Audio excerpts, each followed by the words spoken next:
We're good to go? Yeah, of course. When I came to you with this topic, I was just like, when I imagined that in my head, I was like, you are the person I want to have for that. Because you are psychotherapist and plus you're a spiritual person and you're a rabbi and you're just like super well educated for that. I'm very, very happy you agreed and I'm happy you're doing that. So thank you. Thank you very much, Ariana, and thank you to our amazing interpreters who it's already a few times that we worked together and nothing can take off without them in the background running the whole show, and we're very grateful for them. So, Aliona, when you asked me to talk on this topic, I was really surprised. And I thought for sure you were going to pick a different topic. And it's so important not to make assumptions. And that's something that we spoke about in a previous event that we did together. Ayala was talking about this a lot. Not to assume anything. Ask the person, find out what they want, what they need. And so I'm really grateful that you pointed at this. And it's true that I do study religious and spiritual texts, and I enjoy seeing how that fits together with mental health concepts because sometimes they seem to contradict, sometimes they seem to complement one another. And in particular, in my private life where I live, I use this a lot because if I meet a religious person, for example, sometimes they have a lot of shame about something because they perceive their problem as a religious issue. And so knowing how to also speak as a professional, but also untangle the professional, the spiritual issues and address them and kind of put it all together and navigate that. You know, let's say a person is very traumatized and they're angry at God. And then they feel that they're so bad because they're angry at God and they shouldn't be. So not only did they have a tragedy, now they're beating themselves up for not being this very great, enlightened person. So you have a lot of things like this. And at the end of the day, you know, all of us choose how we're going to live, what beliefs we adopt, what religion we follow. And that's part of who we are. That's part of how we view the world. And those beliefs clash a lot of times with things that happen. And we don't know how to navigate those. And that's what we're going to talk about tonight. I'm going to share my screen. I'm going to give you a presentation, and anybody that wants, Dr. Aliona will send it to you at the end. And let me just open it for you. So can you see my screen, everybody? Yeah, we can see your screen. Excellent. Again, I feel honored and privileged to speak with you. And I believe very much in doing anything I can for the Ukrainian people. And I can't import planes, but I can import ideas. So this is my way of winning the war. Okay. So let's look at what we're going to talk about. So there are going to be two halves, two parts to tonight's event. The second part is going to be about killing and war, because during war, probably you're going to be put in a position where you're going to have to kill somebody, because war is about shooting rockets at one another, shooting bullets, shooting tanks, artillery, drones. And that puts us in a very difficult moral place, because a lot of Ukrainian people are forced by the circumstances to take lives, to hurt other people, and they may have guilt from this, and that may be hard for them to live with. Should they kill? It's right, it's not right. And let's say they had to defend their homeland and their families and take a life, they could feel bad about that. And that may create questions. You know, what's the difference between me and this young man that I killed? He has a family, I have a family. And they carry those questions for decades, and it haunts them and it causes them so much pain. So that'll be the second half of tonight, and we're going to talk about that. And that'll be particularly important for people fighting. The first half is going to be about all of the psycho-spiritual issues that come up being in a war, when there's a lot of questions of faith, questions of justice. The world isn't fair. Why is this happening? how do I find God in such a bad situation, and so on. Now, I'll just give you some funny background. My father has one of the biggest religious book collections in the world. And I don't mean that he's going to compete with a university, because I'm sure there's some university libraries that are bigger. But as far as a person that just has a house with books, I grew up with tens of thousands of books. There are so many books in my house. Over every doorway in the house where I grew up, there's a bookcase, and it looks like a warehouse.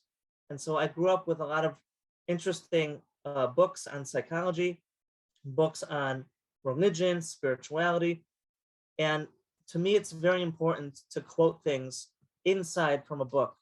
And so I'm going to attempt to give you ideas that are not my ideas, but ancient ideas, because the world has been at war for thousands of years, and they've suffered loss, and they've had moral dilemmas for many years. And this is not a new concept, unfortunately. And so we're going to look and see, what do scholars over thousands of years up till modern history say about a lot of modern issues. So let's jump right in. So, part of me is, I'm a professional and I deal with trauma. Part of me is this spiritual religious guy, and it's kind of confusing to people. They can't figure out who I am. and the answer is, I'm all of these things. And so from a professional perspective, professionals talk about an idea called post-traumatic growth, which means that scientists, psychologists, they find people go through very bad situations where they lose loved ones, they lose a business, their dreams are shattered, and they grow from that experience. They never wanted to be in that situation, but once they find themselves there, somehow they grow from it, and they adopt new perspectives, and their life is changed. And so we see in science, this is an observable thing in the world of science, that bad times, bad situations help people grow and think differently. So that's just an interesting thing. And what I'm going to try to do is show you, whenever I can, how the spiritual ideas we say are also found in science, because that's important to me. The book I'm quoting here is called Finding Meaning. Finding Meaning is an amazing book in English. I don't know if it's translated. It may very well be. It has millions of copies sold. And it's written by, in North America, an expert in grief and loss named David Kessler. In our part of the world, he's considered one of the greatest scholars in loss, grief, mourning, when really, really bad things happen. And he says in his book, the reality is that post-traumatic growth happens more than post-traumatic stress.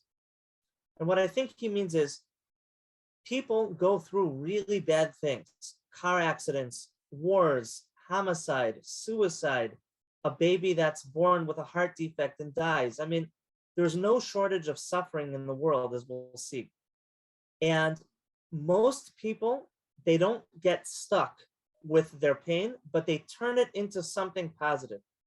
And that may not be an easy thing. And it's something that nobody would want to choose.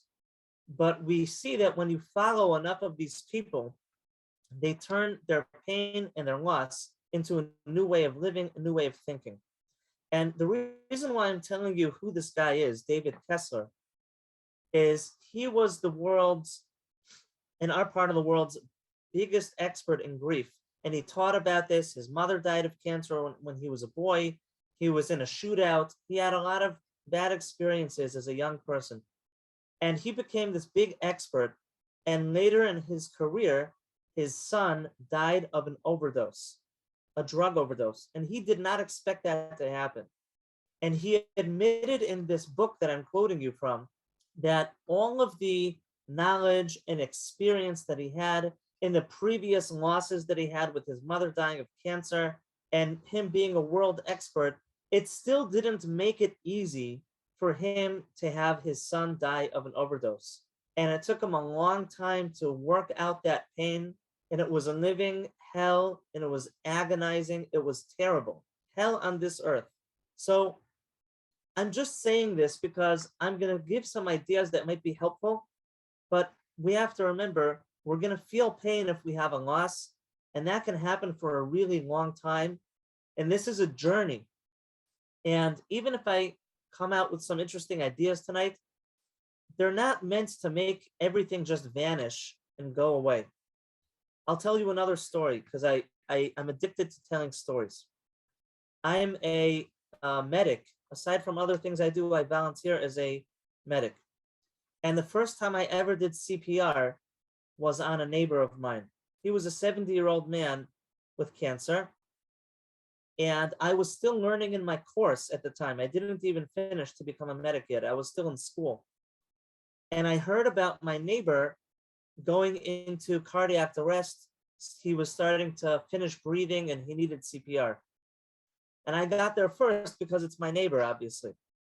Within 3 or 4 minutes, other medics, paramedics, ambulances came and they continued to do CPR on this man. And I was tired. My arms were tired. You know, when you do CPR, you're pushing and it's hard. And so I went to the kitchen. I was no longer needed as a medic. And this man's wife was sitting in the kitchen and she was crying, watching her husband dying or maybe dead already, and us trying to resuscitate him. And everyone said, you know, Avi, you do psychotherapy, go help the wife, go talk to her. And that's something that I do a lot on medical calls. And so I sat with her and I was next to her. I was present with her. I tried to attend to her needs and be there for her so she wasn't going through this by herself. And at the end of the CPR, he was deceased and we had to declare that he was dead. And it was very sad. And we left the house.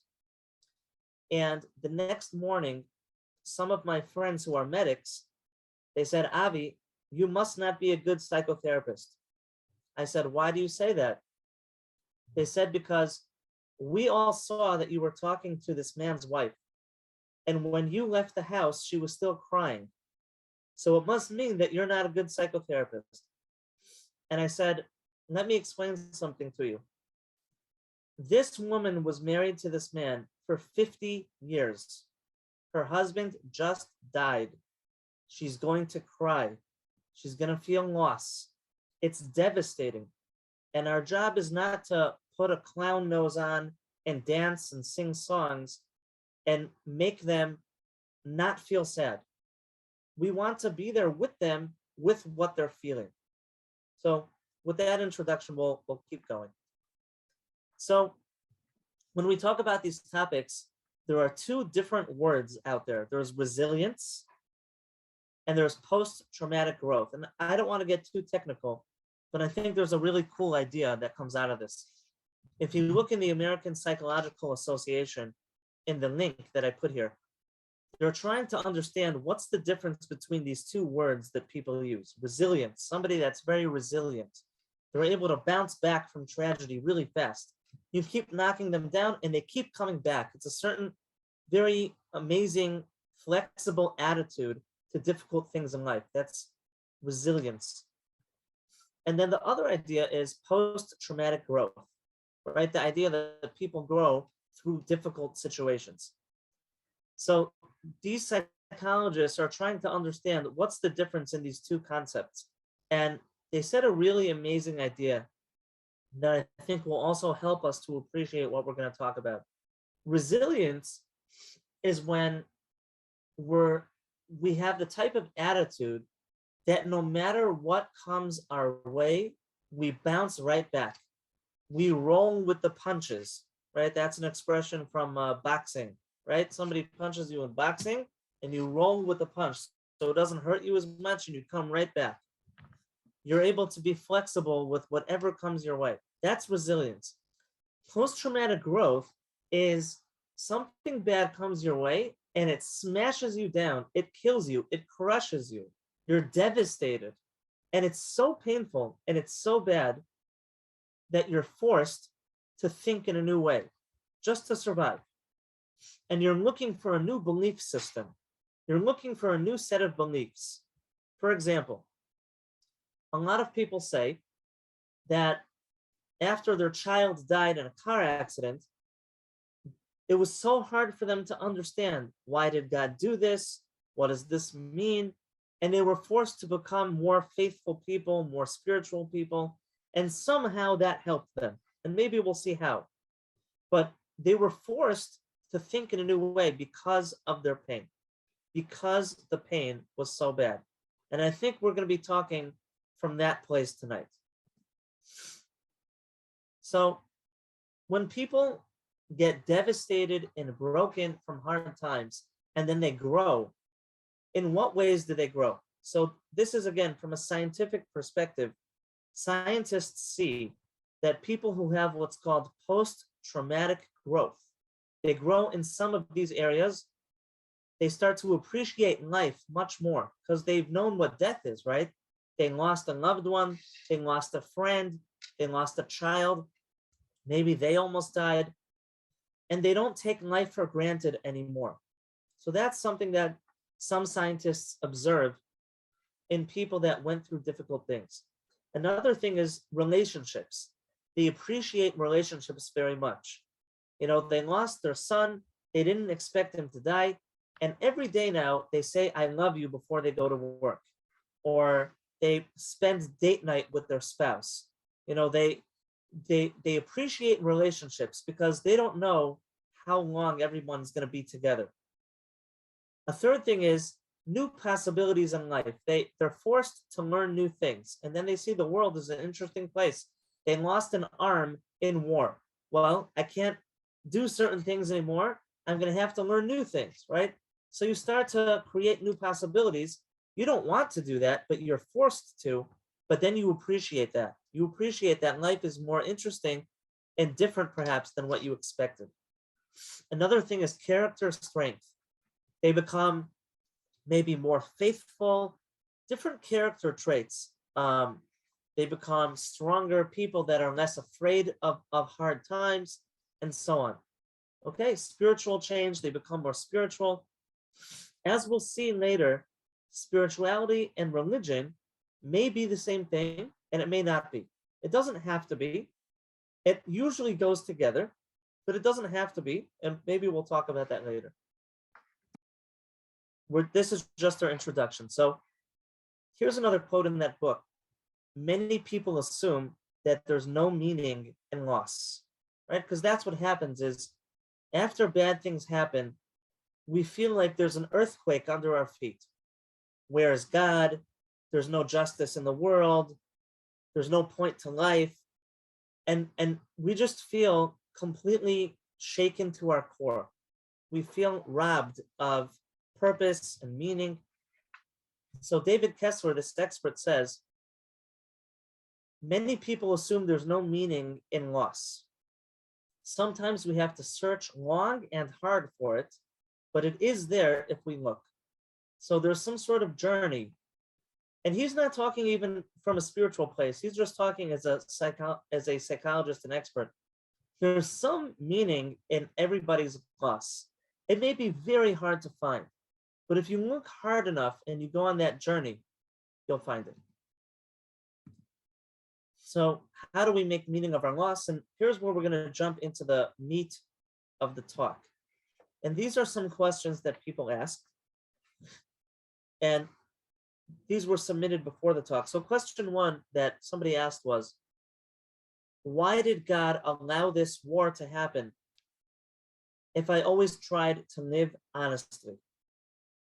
Okay, that was somebody's question. Why did God allow all these bad things in the war to happen? I always tried to be an honest person in all of my dealings. And I really like this question because it's so real and it's so genuine, and we want to honor this person's feelings and not just pretend they're not there. And it's an excellent question. And what I want to point out with this question is that this is a question of justice. In other words, there's a famous old question in all the ancient religions. Why do bad things happen to good people? This is a very famous question in philosophy, in theology, religion. Why do bad things happen to good people? And it's so amazing to see this question, and it's a timeless question. We're going to get to some answers soon. That was question one. I'm going to show the nature of the questions, because I think these questions fall into some categories, and then we're going to answer them. Question two: how does it make sense to believe in God right now during this difficult time? There can't be a God if this war is allowed to happen. And again, I like this question too. There's no such thing as a bad question. And we have a saying in the scriptures that I studied that Ein Habaishan Lomed, which means the embarrassed person will never learn. You should never be embarrassed to ask a question. And so these are fantastic questions. This question, again, I think, is saying, why do good things happen to bad people? It must mean that God either doesn't exist or he's a very bad God, right? We're trying to grapple with these ideas and see what are our options. Either he doesn't exist or he's a very satanic, terrible God. And that makes a lot of sense to think that way. And again, it's a great question. We're going to answer it soon. We're going to try. Question three: how do you work with a patient if faith talk is not acceptable to him? This is let's say an atheistic person. He doesn't believe in God. He doesn't believe in spirituality, which is a different thing, perhaps. How do you work with a client like this?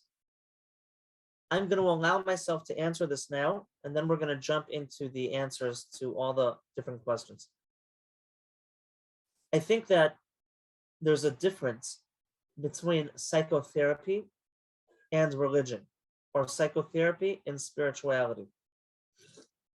When somebody comes to a mental health professional with some sort of loss, pain, trauma, and faith talk is not acceptable to them, to me, that's perfectly fine. Because I personally try to make a very careful line between what I do as a professional and what I do as a religious person. So even if I had a Buddhist person, a Jewish person, a Christian person, a Hindu person, I'm going to do the same CBT with them, the same psychodynamic therapy with them, because it's a person and I have professional tools, and I'm not going to mix religion in the therapy. Now, if it's a person that wants that, and this is a bonus for him, and he came to me because he knows I'm a religious CBT therapist, and he wants me to add this into our conversations, and I feel that it's helpful, then I will allow myself to do that to a certain extent. But even then, I'm not trying to use religion in a classic sense. I'm trying to find therapeutic ideas in religious books. So I'm still doing therapy, but I'm doing the therapy through religious talk. And that's different than if I would treat them like a rabbi to a person, or a priest to a person that they usually work with in a religious way. In other words, in psychotherapy, there's a certain relationship that you have, a professional relationship. And that's different than a religious relationship. And in a religious conversation, you kind of expect somebody to take everything you say because that's what the religious books say. And in therapy, this is a dynamic relationship that we have together, and we're trying to figure things out. And I'm not using some sort of authority and saying, the Bible says this, so you must not have OCD. You know, we're not doing anything like that. But I will use a religious idea to do my therapy through that. So again, you know, I'm always doing therapy. It's just a question of what does that look like? And we'll probably get back to this topic later, but it's a great question, and I hope that was helpful. We're going to keep moving for now because there's a lot to cover. Oh, and by the way, there's a distinction between religion and spirituality. There doesn't have to be, but what I mean is, just because somebody's not religious or doesn't believe in God, that doesn't always mean that there's no room for spiritual concepts.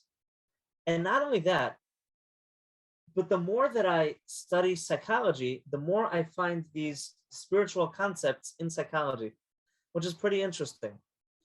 And so it's so interesting that I'm almost not sure sometimes where psychology and religion or spirituality disagree, because I keep finding correlations between what psychologists say and what famous scriptures say.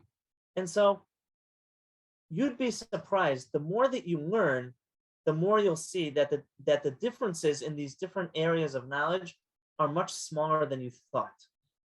There's another saying in ancient Talmudic scripture, which is im reikhu mikemhu. If it's empty, then it's empty from you, which means if you don't understand something, it's probably because you didn't learn enough yet. So go learn more.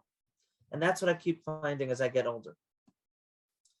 Okay, here's another question. And after these questions, I'm going to start showing you a lot of spiritual ideas, like 30 or 40 ideas.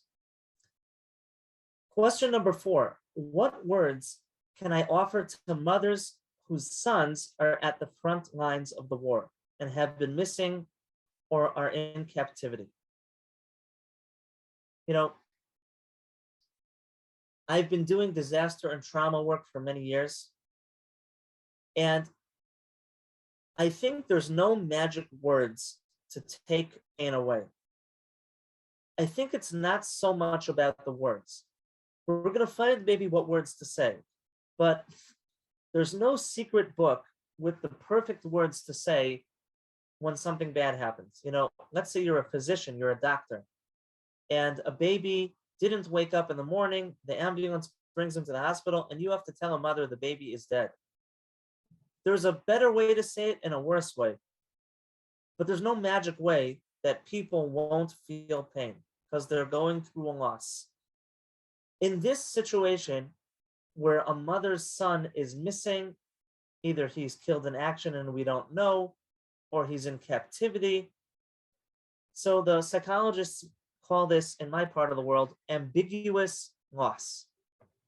Ambiguous loss is a situation of loss where you don't have closure because you're missing information. You don't know what to think. You don't know if the person's alive or dead, so you can't move on. If the person is dead and you know that, you can be devastated, but you can move forward. Here, due to the circumstances, you're kind of stuck in that place, and you have to make a lot of decisions. Should I believe and have hope that he's still alive? Maybe I shouldn't, and it's too painful. And those are very, very difficult things to navigate. And there's whole books on ambiguous loss because it's a big topic. I think that the biggest issue for a person going through that situation is not knowing how to cope. They're going through tremendous suffering. They're thinking all day about their loved one and not knowing what to do, not knowing how to view the situation. And what I would try to do with them is, first, I would validate their feelings, because that's the first step for everything. But I would say to them something like, are you interested in discussing how to find ways of coping during this difficult situation? Are there things that you can do that will help you get through this unknown period right now? What are the things that can help you right now to go through this period of not knowing what to think? You know, and we can help them develop coping skills. If you want to know, well, you know, should I tell them to just give up hope and move on? Should I tell them to still maintain their hope and maybe do that for 50 years? That's a bigger discussion beyond this. It's a good question. I think that that's a very intimate conversation between the therapist and the client.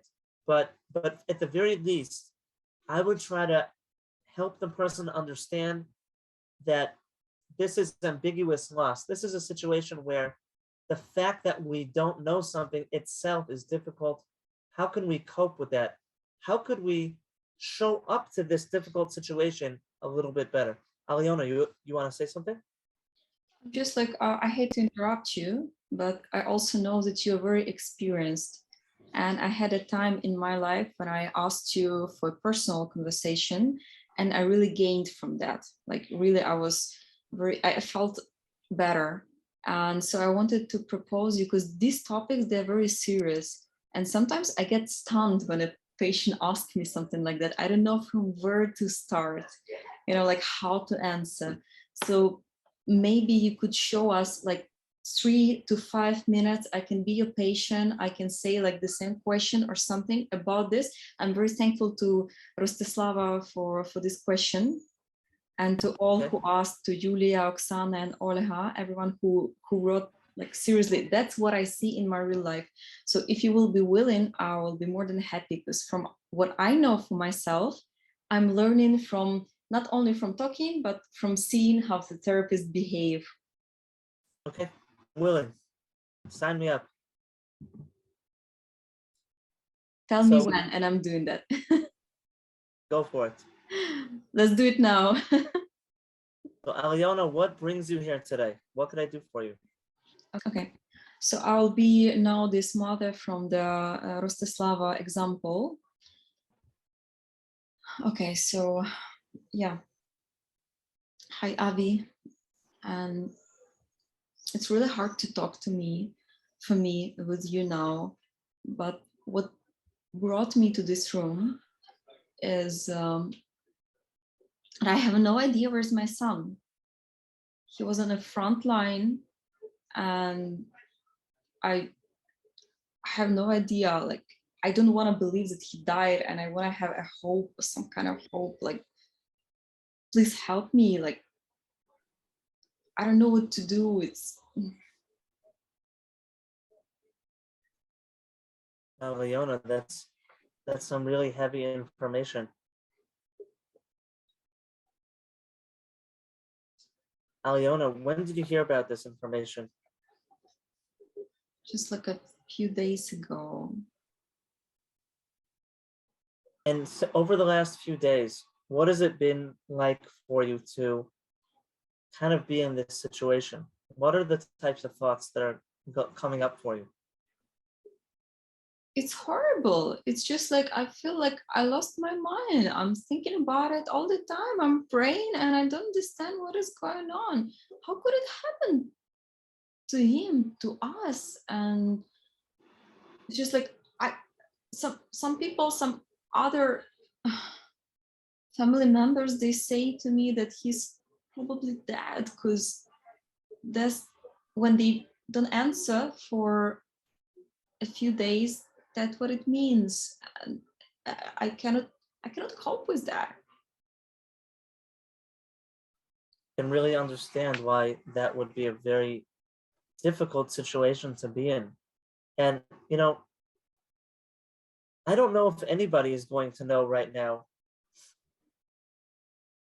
what exactly is happening with your son. Nobody is a prophet. Nobody knows exactly the true information. And if that's the case, maybe we can talk together about what is it like for you to be in this place of not knowing. What's that like for you? It's just driving me crazy. I cannot sleep. I cannot eat. I cannot do anything. My relatives, they say that I'll kill myself. Like, he might be dead and I will kill myself by doing that. But I cannot do that. So your relatives are telling you that it's not good for you to think he's still alive. You're eating yourself up. You're consumed with these thoughts. You're not functioning. And when they tell you that you should stop thinking about your son, what does that make you feel when you hear them saying that to you? How do you translate what they're saying to you? Is that a message you want to hear? No, that's just like they're saying stop thinking about him. It's just like you have to stop doing that. And I don't want to stop thinking about him. And I don't want to think he's dead, but either, even if he is, I don't want to stop thinking about him. It's just like, it's impossible. That's my son. I know you have kids, so you could understand that. I sure can. And why is it hard for you to stop thinking about your son? When somebody tells you to stop thinking about your son, how do you regard what they're saying? Do you hear them saying that you don't need to care about your son anymore? You should stop loving your son. What message do you hear when they tell you to stop thinking about him? That's the thing, when they say like, do something, or like try to cook, or just do some small things at your day, I feel that they are asking me to forget about him. And That's what I thought. That's what I thought maybe you were saying. And I'm glad that I asked. You love your son in the way that only a mother can love their son. And we don't know right now what is going on with your son. And I really hope he's okay. But only time will tell. And we're in a place right now of not knowing. And on the one hand, I hear your family being concerned about you because they love you. And they're afraid that you're going to drive yourself mad. But on the other hand, it sounds like you're ambivalent to stop thinking about your son because it means that you don't care. And you wouldn't ever want your son to think that you gave up on him, you stopped loving him. And I want to validate those feelings for you because it's okay to feel that. It really is okay to feel like, I love my son. How could I stop thinking about him? Part of my job as a mother is to love my son, be concerned for him, and do whatever I can. From the time he was in your stomach until now, that was your job. But what if maybe there's a middle ground? What if we could find a way to also love your son and think about him, but also acknowledge that we're in a place right now of the unknown? Maybe there's a way that we can find some sort of balance between those two ideas in a way that's sustainable for you so that you can keep going through this time right now and doing what you need to do. And you can also demonstrate a love for your son. Can you and I talk about that now for a few minutes? What would you think about that? we can, but like also my psychiatrist, he told me that it's going to be healthier for me if I already accept that he died, and I accept that, and I move on. That he told me that I have to move on with my life, with accepting that not knowing where he is means that he's dead. What do you think about it? I'm scared to do that. It's like I even feel everything in my body when I think about it. We don't know what's with your son, and we may never know, and we may know tomorrow. We don't know. And I think right now it's normal for you to feel very disconcerted, very shaken up, very confused. I think it makes sense that you feel that you're betraying your son if you forget about him. And I think that it's okay for you to think about these ideas and feel that for as long as you need. And I don't think that it's healthy for a person to just rush ahead and make a decision right now for, saying, let's just forget about him. I think that's something that when the right time comes, you'll know if you need to do that or not. That's a type of wisdom that will come to you at the right time. But I think in order to get that wisdom, we need to first find a sustainable way that we can take care of ourselves during this difficult time. And so I would want to talk with you together about how to find ways to cope while you're having all these thoughts. And they're going to be there. They may be there for a few weeks. They may be there for a few months. And as you go along over time and you're trying to cope and you're trying to show up to life, and you're also trying to honor your son at the same time, and we're going to see how to do that, I think you'll know at the right time what you need to do. And then it will be your decision to make, not mine, not the psychiatrist's, but you'll have the inner wisdom to make that decision for yourself, because you'll come to a place of acceptance this way or that, and you'll know what to do. Does that make a little bit of sense, Aliona? It feels right that you or psychiatrist shouldn't decide for me. This is my baby. I should decide, and I should feel myself. I think you should decide, and I think that it will take time until you're in the place to decide. And another thing I want to say is relationships never end. And even if a person finds out that their child or a loved one dies tomorrow, you're always going to love your son. You're always going to miss your son. And you may even have fantasies that somehow he's going to walk in the door. And that's part of grief and loss. You love him, and this is the price of love. This just demonstrates how much you love him, and that's okay. It's not something you need to fix. That's so hurtful, actually. Thank you, Aliona, sorry, you wanted to add something? I was going to ask you, what are some things you can do right now, Aliona, to help you get through this difficult time? Can you think of some ideas to help you cope better? One or two ideas?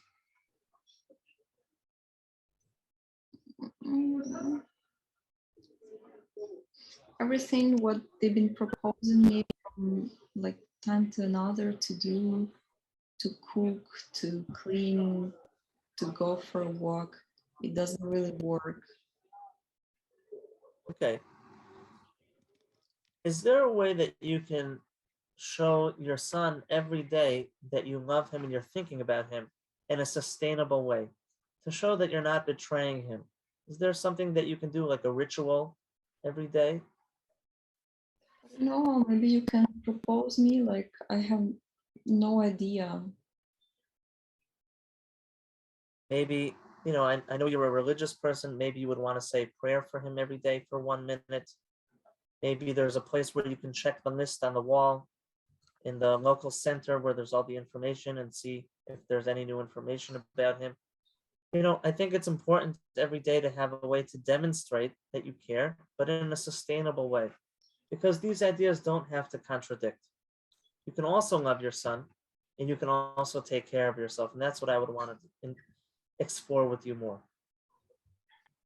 Thank you. Thank you. So, Aliona, now that we're back, what do you think about that? Now when we are back from the role play, right? We're back. Yeah, I think it's a great idea. For me, it helped me to see to see you, because sometimes I think I tend to be too much into a person, and you still had some kind of respectful distance, which was great, like for me to experience, that didn't give me a chance to fall into my emotions completely, like to break down on the session, like, and just like make a session only for crying or something. Yet though I still think it might be okay. So I really enjoyed it. And a few times I felt that you hooked me from me falling into just like saying that world is the worst place in the world. I mean, in a universe, I meant. So yeah, it was a great experience. I also want to ask Rostislava, because that was her question. Maybe she wants to jump in and add something. Is it okay for you, Avi? Sure. Rostislava, would you like to? Було дуже непросто, по-перше, навіть спостерігати. It was very difficult to even observe and listen, because I was trying to identify with Aliona and what it was like for her to be playing that role, because I was just sitting and listening, but I was sort of in that role as well. I'm very grateful for this experiment. I will definitely rewatch it one more time, because I was in that role and it was an impediment. So I was listening with one ear. So it was like into one ear, out the other, because I was just too into the role. But it's just important that a person can have another person nearby, a psychotherapist or a spiritual person, and a person does not have to be alone with this topic. This is the most important thing to comprehend. But there were a lot of neat questions that I heard from you, Avi, and I just wanted to write them down. So I will definitely rewatch this piece once again. Thank you very much. Thank you. You know, what I did with Aliona, I would do over like 1 or 2 sessions at least. We would never do it that quick. I would really want her to know that she can feel these feelings and have all these conflicting emotions and make room for them and make time for her to grapple with this and to cope with this. And like I said, I think the answer is something that she will choose at the right time later on. And it's going to be very hard for us as a therapist to talk to somebody like this because it's heartbreaking. And I think that gets into a different topic of self-care and remembering that it's not our tragedy, but theirs. And I think there's another aspect that you said, which I really appreciated, and that is being present with the other person. And I think even if you don't have any words to say, that's one of the most important things you can ever do for somebody with loss. In the professional books that I've studied, they call this bearing witness. In other words, I'm a witness to your loss. I'm with you during this time. You're not alone. And so it's not magical words that I say from the Bible or that I say from psychology that takes the pain away. The pain is there, the loss is there, it's maddening, but I'm with you at that time. And we're going to talk about this more soon. But the fact that I'm showing up with you is a big deal. And I'll just say a story because I told you I'm addicted to stories. There was a story I heard from a medic here in Israel where a man was taking a shower and he was in the shower for like an hour. And who takes a shower for an hour? Maybe you do. But most people don't take one for an hour. That's a long time, right? And his wife got suspicious that something was wrong. And she bangs on the door and tries to call her husband's name. He doesn't answer. And she opens the door somehow and sees her husband had a heart attack. She calls the ambulance service comes, and they pull this man out of the shower. They drag him into a room where we can do CPR. I wasn't there. This is a story I heard from a medic who was there. They bring him into the living room or someplace where they can try to save him. And the partner of this man, the wife, she was all alone, standing, watching the resuscitation, watching the CPR for like 45 minutes. And then in the end, they pronounce him dead, and that's it, and everybody leaves, right? And she said to somebody later on, there were so many people there. There were so many medics and paramedics and doctors. All I needed was one person to just stand next to me during that difficult time, so I didn't feel alone. And when that happens, we're changing their experience. So thank you. This was a great role play and a great conversation. Okay, let's jump now back into the presentation. So how do we transcend loss? And when we talk about how to transcend loss, again, we're not trying to make it that we're happy and we have clown noses and we're dancing. We're trying to make it from being unbearable to a little bit less unbearable, or to turn that pain into purpose. So somehow it's going to involve adopting new perspectives on things, that those perspectives, those ideas are going to reframe the pain and make it meaningful or justified or purposeful, whatever word you pick. And like we said before, this process can take a long time. It can take years. This is not necessarily something that you can do fast, that you can do in a few months. This might take a year or two, maybe longer, to find the meaning of these events and the terrible tragedies in Ukraine that have been happening. And I'm going to say that any spiritual idea that we say is not only an idea to answer a person's problem, but it's a way of living that if they practice it in all of their affairs, that's when it will really change their mind. So let's say we're going to talk about faith. To just have faith when you have a question, but not have faith day to day in small situations, that's not going to make the profound change in the way we believe or think. That's going to help us to transcend pain. So anything we're going to say tonight is going to have to be something that we adopt and take it on and think this way in all the places in our lives, and not just whenever we have a painful moment. So here's where we're going to get into some really interesting things. And I know that people can't necessarily read what I put here, but this is for me just because, like I said, I feel it's important to always bring a source for something. So this is actually a one of the greatest Jewish scholars. He lived in Belarus I think he died in 1933, and he was a very inspirational person who spoke a lot about these topics. So one of the things that happens is when very bad things happen, we ask questions, like the questions we saw so far tonight. Why did God do this? How is this fair? And one of the things that I see experts also in psychology and also in spirituality, one of the things I see them say is, you're not necessarily going to ever have answers to those questions. And so it's helpful to move from asking why to asking what, shifting from why to what. In other words, if you can find an answer and that makes sense to you, then that's what we call making meaning, right?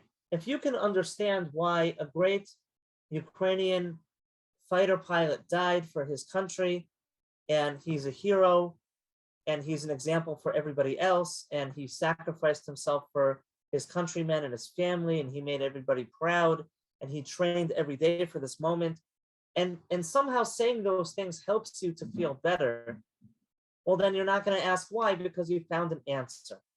And that's an answer that's personal to you. You've answered your own question, and this makes you feel that you found a meaning. But if you can't find that answer, then we're going to show the idea that it's better to move away from why and ask what. In other words, instead of literally directly answering very big existential questions that are bigger than us, we can try to understand why we shouldn't ask the question, or how we're not capable of answering the question. We don't have enough information to answer it. It's futile to answer it. And we're going to see soon in just a moment.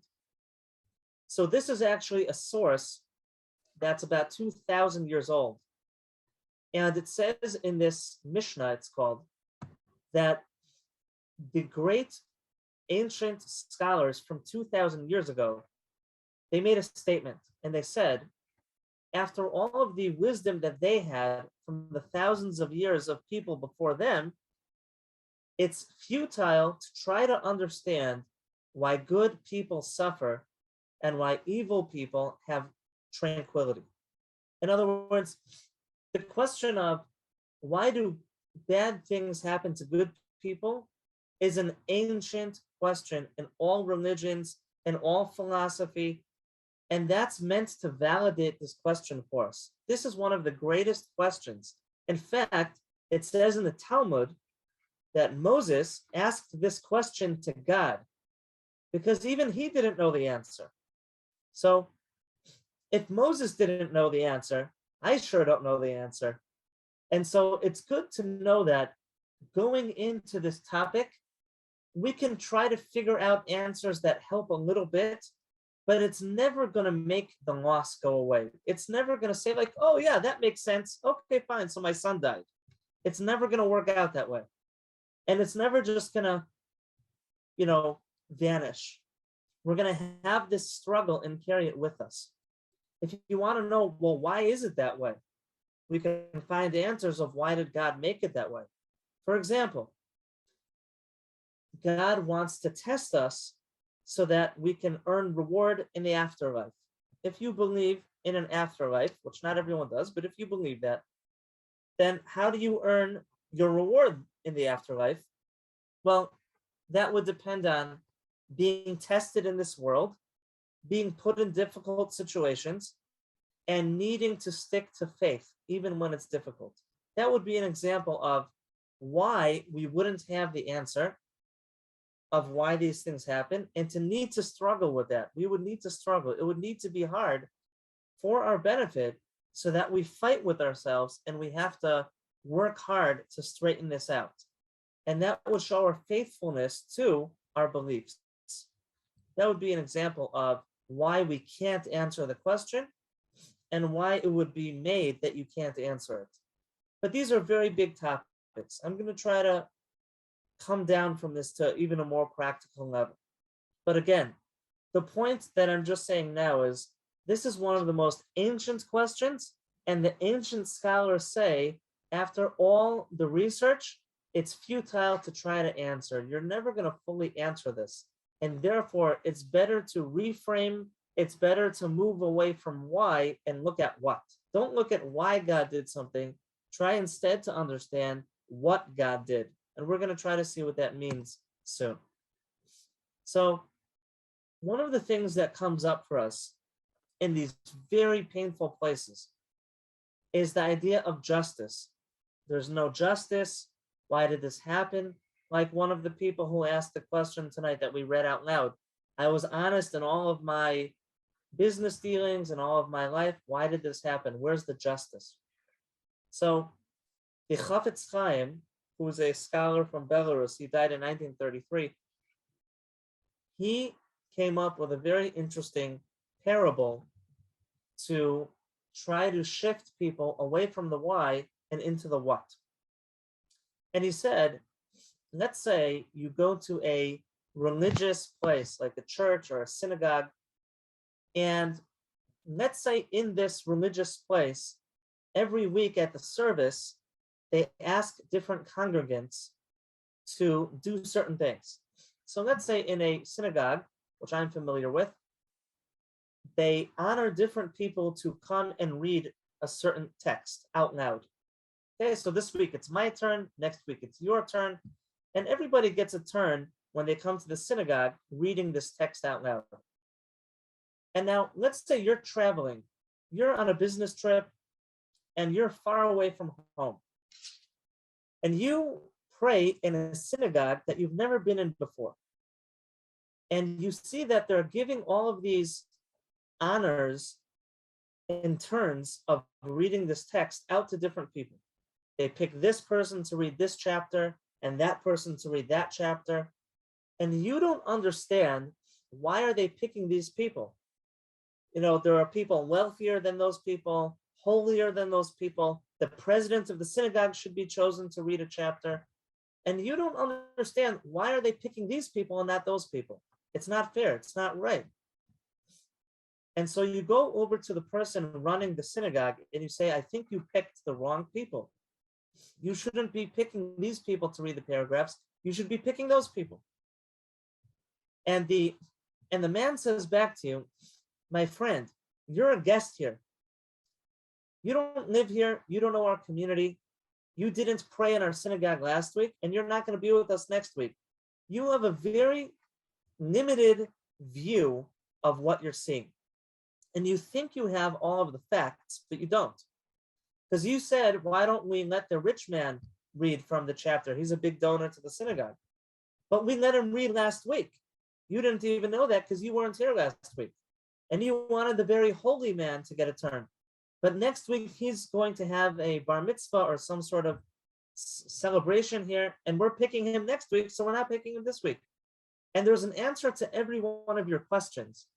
But the thing is this, you don't have all of the information to understand.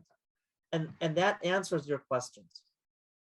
So the Chafetz Chaim said, the same thing is true with pain and loss. When we have insufferable pain, terrible pain, and terrible questions, and we ask why, it's helpful for us to be humble and to remember our place and to think about, we may not have all the information. We don't know how God tallies things up. If you believe in incarnations, that maybe people in a previous life did certain things that it had to turn out this way. I mean, there's so many factors. There are so many things at play. And God's calculations are so grand and so complex that we just don't have all the information. And therefore, instead of asking why and being disappointed, let's try to instead ask what. And I'm going to keep explaining and saying that over and over, and we're going to try to explain that further. Absolutely. The previous one, can you mention him again? I'm going to, actually, I'll write it in English in the chat. His name was Rabbi Yisroel Meir Kagan. Died 1933, Belarus. He lived in a city called Radin. There you go. Yes, because I've been studying all these concepts and texts ever since I was a young teenager. And this is very important to me. Every time that I have free time, I study these texts. I have books Avi, everywhere. something is wrong with your sound. It's Okay, let's keep going. Так, ніби все добре зі звуком, тоді продовжуємо. Будемо сподіватися, що все спрацює. There's always a calculation, and Putin or all the people behind this, they're always going to pay. They're not going to get a free lunch. Now, the ancient books say that evil isn't always paid back right away. And there are some reasons that they give why that might be. And one of the reasons is, if every time I did something bad, I got punished right away, then there would be no room for free will. Because everyone would be so afraid to do something bad that we would be so scared that we would always be good. And if we're always good and have no inclination to make a bad choice, then we're not going to earn any reward for our good choices. In other words, imagine every time I stole some money, a lightning bolt came down and hit me. So then I would never in my life give in to temptation. And if I didn't give in to temptation, then the fact that I make good choices doesn't mean anything because it's so easy, because I don't want to get hit by a lightning bolt. And so in order to allow free will, the way it was designed is that evil is paid back, but not right away. That's one of the things that a lot of ancient religions say when they grapple with this idea. Another thing they say is sometimes evil isn't paid back quickly, also for our own benefit. Because what if we did a lot of evil? And what if we didn't repent? And we want to have some time to fix our ways. And if every time we did something bad, we got punished immediately, then there would be no room for us to think about what we did and to change our ways and to try to grow. So, so therefore, retribution for evil isn't paid back right away. At the same time, it will for sure be paid back. And that's part of the faith and belief that a lot of people in ancient religions had, that even if you don't see it, you can believe and know it will be paid back either in this world or in the next. I think I had something else on this. I'm going to keep going, but I'm pretty sure we're going to come back to this. So that's something we can believe that can be helpful to us. And if it seems all good for Putin and some bad people in this world, you could be sure that if you believe in an afterlife, it's going to be really bad for them in that place. And so justice is always served, but it's not always on the timeline and in the way that we are privy to. It's not always in a way that we can see. Now, again, if somebody comes to me with immense suffering and I tell these ideas to them, it's not going to make the suffering go away that quickly. But I think these are ideas that if we start to live thinking these ideas in all of our affairs, in all of our dealings, then over the years, training this way, it changes the way that we think. And And that's how I'm relating to these ideas. I'm going to move subjects for a moment, but we're going to come back to everything. And I see that it's already late and we have so much to cover. So I'm going to move the pace quicker. People during times of difficulty can get angry at God. And then they feel bad that they're angry at God. They feel ashamed. They feel guilty. And we want them to know it's okay to be angry at God during times of pain. If God is an evil God and not understanding, then he's not going to care that you're going through a difficult time. But if God is an understanding and loving God, then he's going to understand how you're reacting out of anger to the terrible suffering that you have. And I think a lot of people who are religious or spiritual and they believe in a God, they have a very childish view of God that is not real. It's not human. And it's not understanding. And whenever I talk to people about these topics, I want them to understand that just like your best friend would understand you and wouldn't judge you if you got angry at a difficult time, so too, God is an understanding God. And if we're angry during times of pain, it's understandable. There's an expression from a Ukrainian rabbi who died about 300 years ago, 250 years ago. His name was Rabbi Nevi Yitzchak from the city of Bardichev, and I've been there a few times.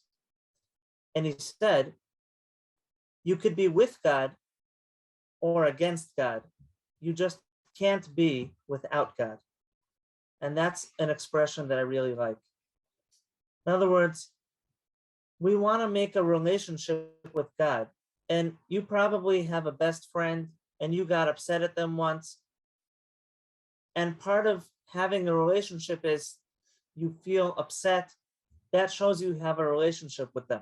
You know, when couples get divorced, so when they're separated, sometimes they don't get upset at each other anymore. Because anyways, you know, they're going to part ways. You can be with God or against God. You just can't be without God. Even when you're angry, it shows that you have a relationship with God. And I think that's a helpful idea. Here's another idea. By rejecting suffering, it makes the suffering even stronger. And by accepting suffering, by using acceptance, it makes the suffering more manageable. And that's an idea that we know from psychology, and it's very popular today. It's very popular in mindfulness and in Buddhism. So this is found in a lot of the ancient scriptures as well. That when we have suffering and we accept it for what it is, it makes it easier to deal with. But if we struggle with it and we fight with it and reject it, it's going to make it that much harder. So here's another idea. What we're looking to do sometimes is to try to take responsibility. Sometimes bad things happen, and it's helpful to take responsibility and say, maybe this happened because of my sins. Maybe this happened because of something I shouldn't have done. I'm going to take responsibility for that, and I'm going to become a greater person and correct that. And by doing that, we make meaning out of suffering. This is another way that we find ancient religions making meaning out of suffering. Now, if you don't do this the right way, you're going to feel shame and you're just going to feel terrible. And that's not what we're looking to do. But a person who is looking to take on responsibility and they're looking to grow and they're always noticing how they live and they're always noticing that they can be better people, make better decisions, they could admit their wrongdoings. So sometimes when bad things happen to us, we can make meaning out of it by saying, you know, This is because of my sins. This is because of my mistakes. I accept it, and I'm going to use this as a message to grow even more, to become even greater. Okay, that's a hard thing to say if somebody lost a child in war. So I don't think that that's so applicable in that situation. But that is a common way that people make meaning out of suffering. Another way that we make meaning out of suffering is with the idea that the world is not perfect and you're never going to have it all. And that there's nobody in this world without suffering, and that this world is a hallway to the world to come. And we're here for a temporary amount of time in order to be the greatest people we could be, so that we can earn a good place in the afterlife. And again, that's only if you believe in an afterlife. But the idea that we understand that this world is full of suffering and that there's a purpose to that. It's in order to test us. It's in order to build us as greater people. It's in order to help us earn a place in the afterlife. Whatever reason you give, this is making meaning out of suffering. Suffering becomes necessary. We would never choose suffering, but it's chosen for us to help us grow and become greater people. And without suffering, we would stay in the same place.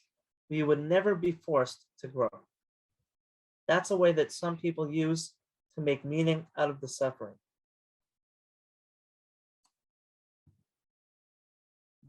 I'm going to move forward. Rabbi Nachman of Breslov is a Ukrainian rabbi that died 225 years ago. I go to his grave at least once a year in the city of Uman. And his writings changed my life very profoundly. I was at a mental health conference in Israel for preventing suicide. I was actually in Ukraine at the time, watching this conference on Zoom. And there was a woman whose brother died by suicide. And she said she was going to die by suicide too. And somebody introduced her to the writings of Rabbi Nachman of Breslov. And his meaning that he made out of suffering saved her life. So that's a really interesting thing. I was not expecting her to say it. And she was not a religious person in any way. So Rabbi Nachman talks about the idea of faith, that a belief in God is a choice that you make, because you could choose not to believe in God. But if you choose that choice, you're going to have nowhere to turn when things go wrong. You're not going to have a belief system that will make meaning out of your pain. You're going to be all alone without any comfort or inspiration. But if you have faith and you believe that God is a good God and everything has a purpose, then faith can become a source of strength when things go wrong. And again, I'm not talking about just having faith when things go wrong. To have faith every day, all the time, even in very small situations. For example, you're waiting for the bus. You come to the bus stop and the bus just left. Now you have to wait 25 minutes for the next bus.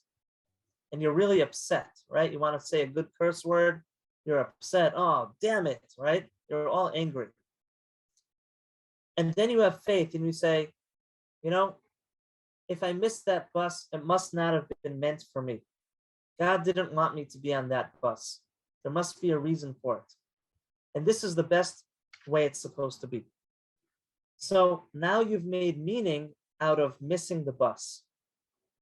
And if you live that way every day when things aren't that bad, then you'll have built up a faith, which is a reservoir of strength when things do get really bad. And Rabbi Nachman says, faith is a support and a staff. It's something you can lean on or depend on every time things get really bad. It's the set of beliefs that every time it's so terrible, you can go back to that place and use it to help you get through the difficult times.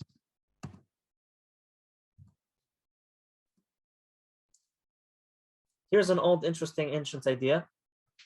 By knowing that the world is full of suffering, you won't be surprised. We have to acknowledge that there's evil in the world. There are people that make very bad decisions. They're wicked people. They're greedy people. There are murderers. There are rapists. There's evil in the world. And don't live in denial of evil. Recognize that there's evil. Be aware of it. And then it won't shock you when evil comes your way. So this is another ancient idea that they say. A lot of people don't want to think about the evil of the world because that's scary.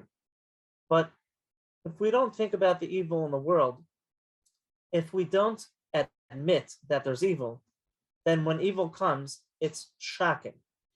And so to acknowledge that it exists. We all have the responsibility to make good choices or bad choices. And some people make really bad choices and they don't mind murdering young men and they don't mind displacing people in your country. They don't mind stealing your land.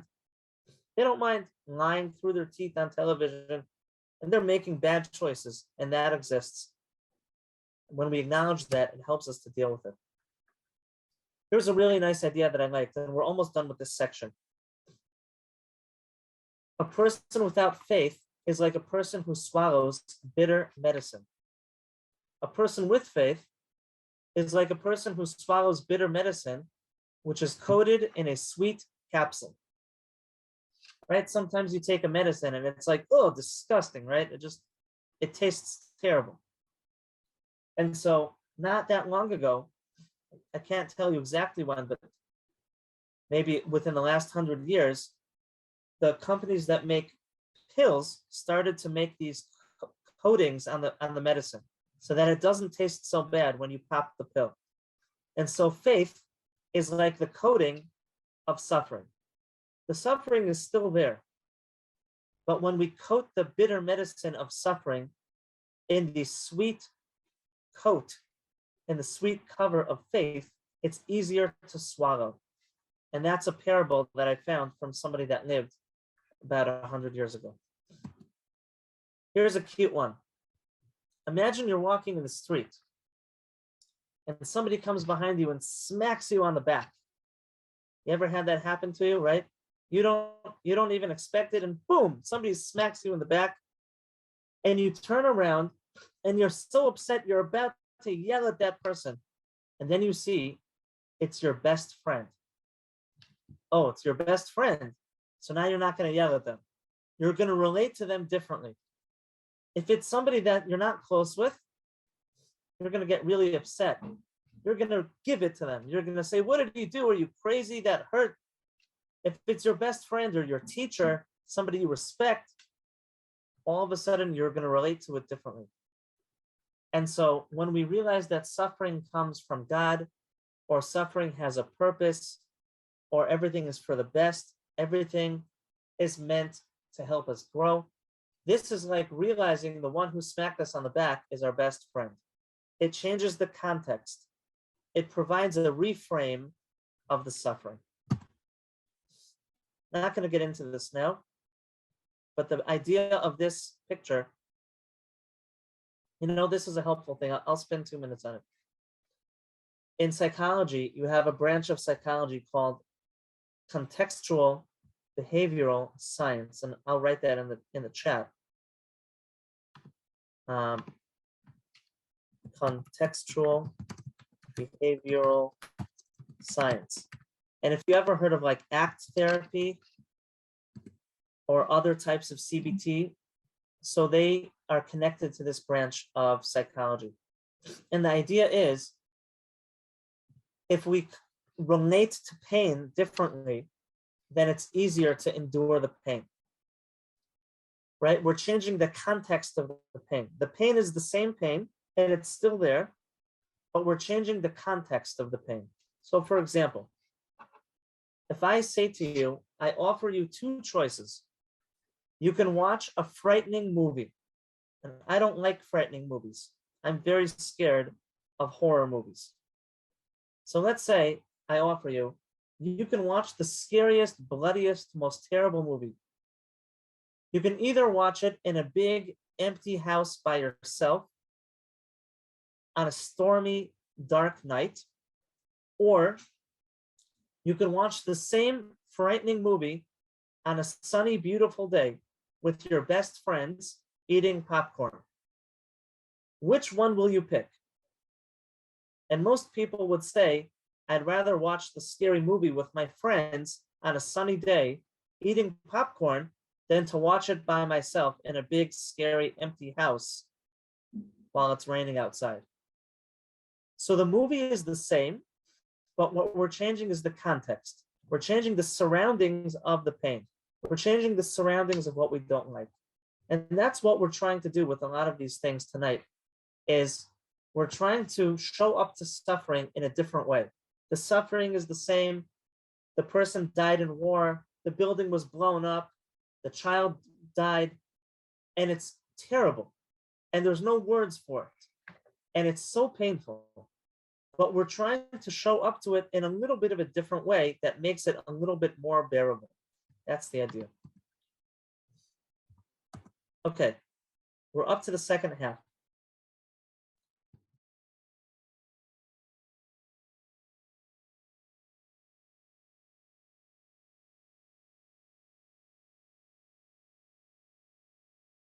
The second part is about the idea of war and killing, which is obviously something that maybe is hard for some people to relate to, right? We grow up that killing is a bad thing to do. And here we are in a war where if we don't kill the enemy, then they're going to kill us. But if we do kill the enemy, then we're going to live perhaps with guilt and remorse. And there was a psychologist and lieutenant colonel, like almost a general in the United States Army, named David Grossman. He's alive today. And he did a study of soldiers all around the world and saw that it's very hard for them to live with the idea that they killed somebody else. And this causes so much stress and guilt that some soldiers aren't even willing to shoot at the enemy. And so he wrote 2 books on this. And those are the books that you see on the screen. And he's a really big expert on this idea of teaching soldiers to kill and how to live with that. So I'm going to be quoting him a little bit. So we know from religious scriptures, it says that there is a time for war and there is a time for peace. So you see that even in ancient religious books, it says there's a time for war. In other words, there is some sort of time where it's justified for me to kill somebody else. We have many ancient biblical commands about how we can't take another life. You're not allowed to murder. You're not allowed to die by suicide. And that's not talking about from mental illness. That's talking about out of choice. These are different things in the Bible. In the Bible, you have capital punishment. In the Bible, you have the idea of not standing over your brother's blood. If you see that your friend is being hurt by somebody else, you have to stand up for them. You have to protect them. So you have many sources, biblical sources, that there's a place and a time for killing and for self-defense. And of course, nobody wants to kill, and we should have peace, and we should seek peace in every way. And killing is a terrible thing, and we want to honor human life. But there may be a time that we have no choice, and the enemy puts us in that place where there's nothing we can do about it. So here's a quote from a general from World War II in the American Army. And he says that to understand war, you need to understand human nature. Right? If you want to get soldiers to shoot the enemy and to feel proud that they did the right thing, you have to think about how these are human beings and they have morals, and that might be hard for them. And you have to justify for them why this is okay. And if you don't do that, either your soldiers won't shoot the enemy, or they will, but they'll feel guilty their whole life. And that's what we're talking about now. So this David Grossman from the books pictured here, he calls this branch of psychology Killology. So you'll never hear that word anywhere else. It's a word that he made up. Killology, the branch of psychology of killing other people. And he says, you're damned if you kill the enemy, and you're damned if you don't. No matter what happens as a soldier, you're screwed. If you don't take action, your family will die. You'll die. Your comrades will die. And if you do take action, you just killed a 21-year-old man and made his child an orphan. Damned if you do, damned if you don't. And what happens a lot during war is we see the common things that we share with our enemies. They have families, we have families. They have dreams, we have dreams. They have businesses, we have businesses. And when we start to think that way, which is true, it becomes harder for us to take a life. It becomes harder for us to defend our land. And we get all sorts of moral questions running in our head. What happens if you see a truck coming down the road and you were given orders by your commander, any vehicle that comes over here, shoot it. This is a zone that nobody can come to.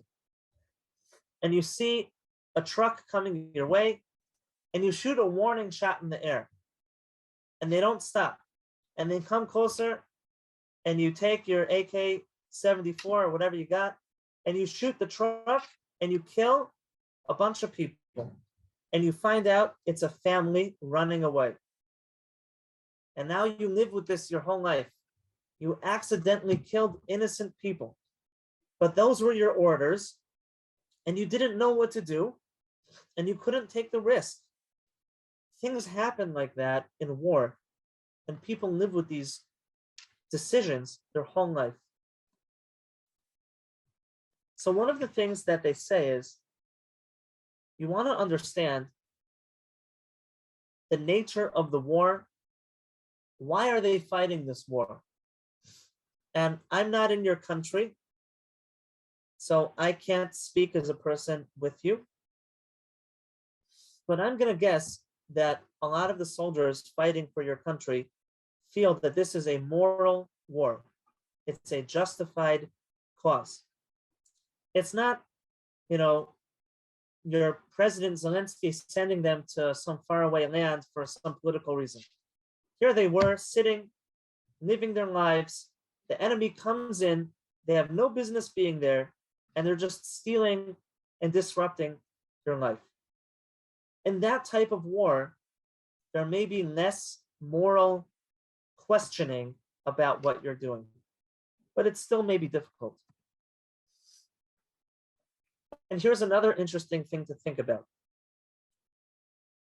Let's say that you're not just a soldier in the Ukrainian army, but you're a commander.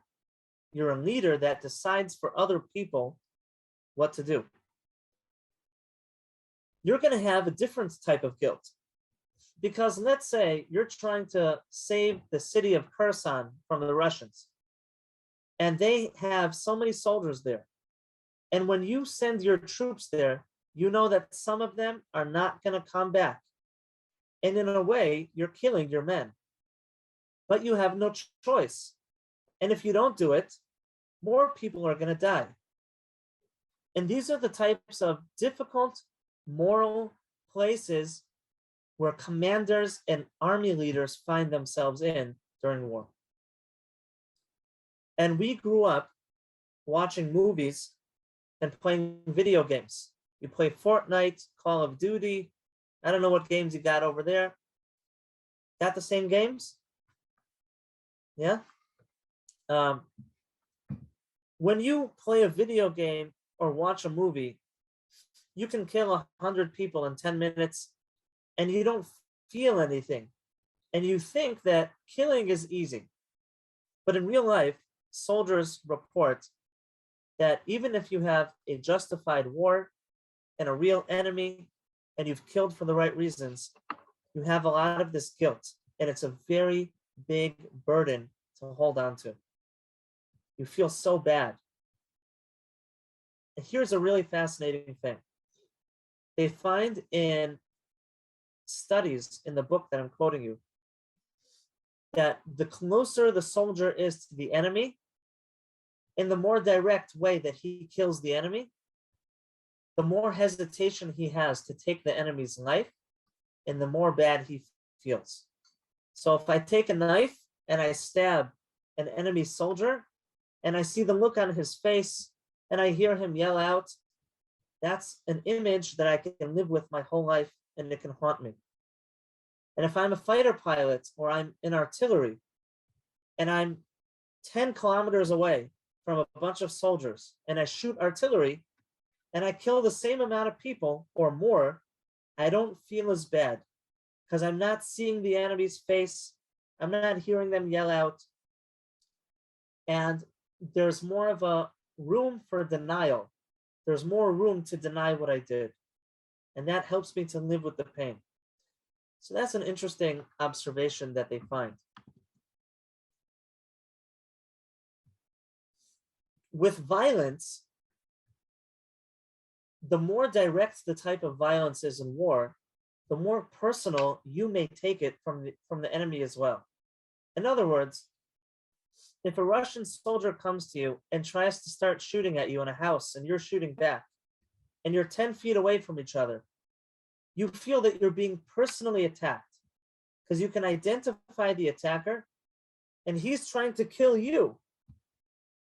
And that's very traumatic.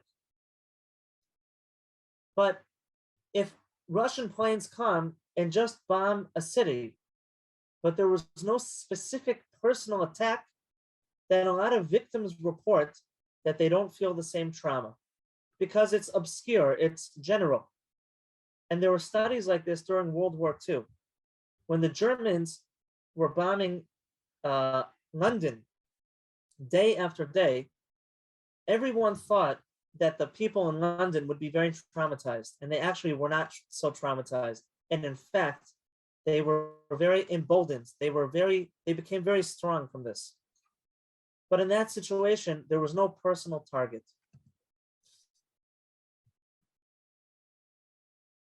And you'll see sometimes if you speak to a soldier who killed somebody, that they will rationalize that they didn't really kill the person, it was somebody else. They'll often find the smallest piece of evidence in order to believe that they weren't the one that killed that person. For example, 4 people are all shooting at 2 Russian soldiers, and then they die. And us 4 people, we don't know which one of us hit the soldiers.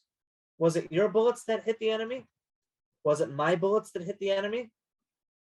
Because we can share the burden and we can all assume that maybe it was you, maybe it was the 3rd person, maybe it was the 4th person. That helps for my guilt, that I don't feel the burden of guilt the same way. But if I see one soldier in front of me and I fire one shot and he falls down, I can't deny that I was the one that took his life. And that's when the guilt gets stronger. We're going to come soon to the end of this. We're making great pace. There's a lot of stories during wartime, especially during World War II, where enemies of different sides met one another and they decided not to hurt each other. They would make some sort of a truce on Christmas and just push the killing off till the next day. And there's a lot of documented stories where, whether it was the Americans in Vietnam, whether it was the Germans and the other armies in Belgium during World War II, there are different stories where I see somebody I feel bad for him, so I don't shoot. I see you're a normal person, I'm a normal person. We feel the common humanity between us, and we decide to not shoot each other. Now, sometimes that's a tactical decision because you have a gun pointed at me and I have a gun pointed at you. So I'd rather not die.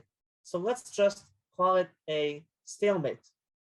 Let's just call it a tie and walk away. Okay, I understand that. But sometimes we have mercy on the enemy and we let them go, and then they just come back to hurt us later on. There's a famous movie in the United States called Saving Private Ryan. Very interesting movie about World War II. And there was an interpreter, a French interpreter in that movie, who he felt very bad killing German soldiers because he was a moral person and he was very religious and he felt killing was wrong. And throughout the movie, he kept letting this German soldier go. And you keep seeing the German soldier coming back and killing more people. And it was very ironic. Now, of course, if we can avoid taking a human life and we can take prisoners, and there's international law for how to conduct war and all that. But if we have to take a life and international law demands that, and the security of our homeland demands that, then that's the morally right thing to do. And we're going to feel bad about it. And we can understand that. We can validate that. But that doesn't mean that it's the wrong decision to make. That's like in psychology, you have the word dialectic. And a dialectic is you have two seemingly opposite ideas, but they really go together. So I volunteer in the police. And I remember the first time we caught a criminal breaking into a store in the middle of the night. And I was new, and they said, Avi, go to the police car, bring the neg cuffs, put handcuffs on this guy, put neg cuffs on him, and put him in the police car. So I put handcuffs on him, I put cuffs on his legs, and I felt bad putting this thief in handcuffs because it's embarrassing. It's an embarrassing thing to be caught stealing, and it's embarrassing to be chained up with your arms and legs. Now, I'm a nice guy. I feel bad about what I'm doing, but I also understand that that's the right thing to do. Because if we don't arrest him, he's going to steal from somebody tomorrow. And he might hurt somebody tomorrow. He may steal tomorrow. There's justice in the world. And so there's room also for mercy. And there's room also for justice. And they're both true. And it doesn't have to be a contradiction. And I could wish that there's peace. And I could prefer that I wouldn't need to kill somebody else. But I can also understand that if I have to, then it's the right thing to do. We have a saying in the Talmud, which is, a few thousand years old, that when you are merciful on your enemy, you're being cruel to your loved ones, right? Because that's how it works. So we're getting close to the end here. There was an amazing study done in the United States in the 1960s with a man named Stanley Milgram, and his name is on the page. And the point of the study was to show, I'm not going to get into it now because we don't have a lot of time, but he proved in that study that in order to be obedient to authority figures, people were willing to kill other people. In other words, it's so important to us to please authority figures and to listen to their instructions that if they demand that we kill somebody else, we're even willing to kill another person. It's a very interesting study. You can look it up. It's one of the most famous studies in psychology in North America. And anyone that studies psychology in university learns about this study. But the point is this. it's hard for soldiers to kill other people sometimes. When their leaders are standing by watching them and expecting of them to do their job, it becomes easier to make this difficult decision to kill the enemy. When the leaders aren't around, I have less of a reason to overcome my mercy for the enemy and to shoot at him.